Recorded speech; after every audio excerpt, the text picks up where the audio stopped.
করলে হয় না। ইজ মাই এনার্জি, সবাই সে ভিডিও দেখেছো, তার কাছ থেকে তুমি কি এক্সপেক্ট, ভদ্রভাবে ব্যবহার এক্সপেক্ট করতে পারো? আমার এখানে কোনো ভূমিকা ছিল না। আমি অনেক দিন ধরে মনে করি যে দলের ভিতরের ব্যাপার বাইরে বলা উচিত নয়। হ্যাঁ জানিয়েছি, সেদিনকেই জানিয়েছি, ডেরেক জানিয়েছে, সুদীপদা জানিয়েছে, সুদীপদাকেও আমি জানিয়েছি।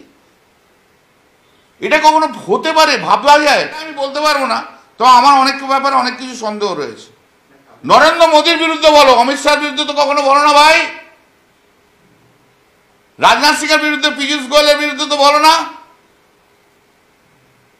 শুধু আদানি আর নরেন্দ্র মোদী, আর কেউ বিজেপির নেতা নেই যাদের বলবো না?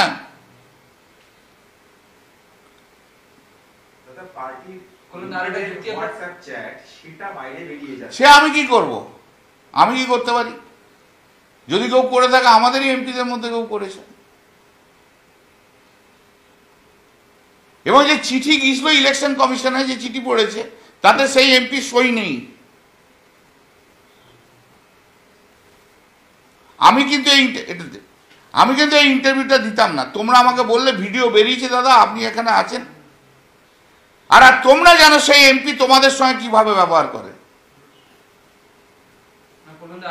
যে এমপি নির্বাচনের সময় বলে dash dash is my energy, সবাই সে ভিডিও দেখেছো, তার কাছ থেকে তুমি কি এক্সপেক্ট, ভদ্রভাবে ব্যবহার এক্সপেক্ট করতে পারো? হ্যাঁ জানিয়েছি, সেদিনকেই জানিয়েছি, ডেরেক জানিয়েছে, সুদীপদা জানিয়েছে, সুদীপদাকেও আমি জানিয়েছি। এটা কখনো হতে পারে ভাবলা যায়? ধরলাম তোমার সঙ্গে আমার ঝগড়া হয়েছে, ধরো তুমি আমি রয়েছি এখানে, ঝগড়া হয়েছে ভাই, কোনো কারণে ঝগড়া হয়েছে, হতেই পারে। কিন্তু আমার সামনে এখানে সিআইএসএফ পোস্টিং রয়েছে, আমি সিআইএসএফ কে ডেকে বলতে পারি তোমাকে অ্যারেস্ট করতে? She was showing her power as a member of parliament.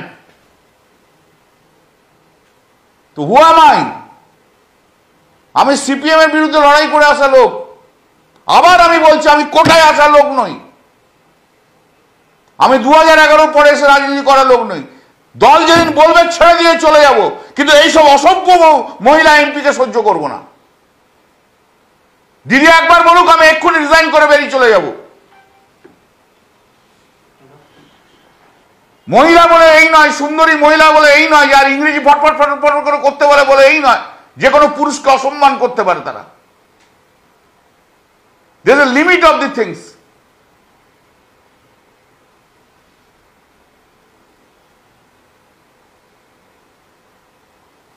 আমার বিরুদ্ধে কোনো অ্যালিগেশন নাই, যারা করছে তাদের বিরুদ্ধে অ্যালিগেশন রয়েছে।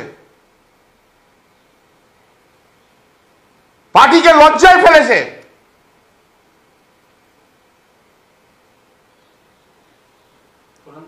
একটা কথা মমতাদি যদি বলে খুবই অন্যায় করেছে, আমি রিজাইন করে চলে যাব, রাজনীতি ছেড়ে চলে যাব, আমার রাজনীতি করতে হবে এমন কোনো মানে নেই, কিন্তু এই অসভ্য এমপি আমি সহ্য করব না।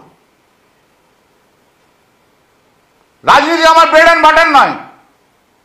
কবে 40 বছর আগে বড় ক্রিকেট প্লেয়ার হয়ে গেছিলাম, এখন আর বাজারে কিছু নেই বলে গরম করে খেলবো, তাও হতে পারে না। যাকে ইচ্ছে গরম দেখানো যায় না, ইমোরাল কাজ করা যায় না। এটা তৃণমূল কংগ্রেস। লড়াইটা আমি পার্লামেন্টের মধ্যে করি, অন্য কেউ করে না। তোমরাই বলো না, তোমরা তো রয়েছে, গলার আওয়াজ কার শুনতে পাও? একটা সেশন আসবো না, দেখে নেবে তৃণমূল কংগ্রেসের পারফরমেন্স কি পার্লামেন্টে, করে ডাকলে তো হবে না। মোদি মুর্দাবাদ, মোদি মুর্দাবাদ, ওদের করলে হয় না।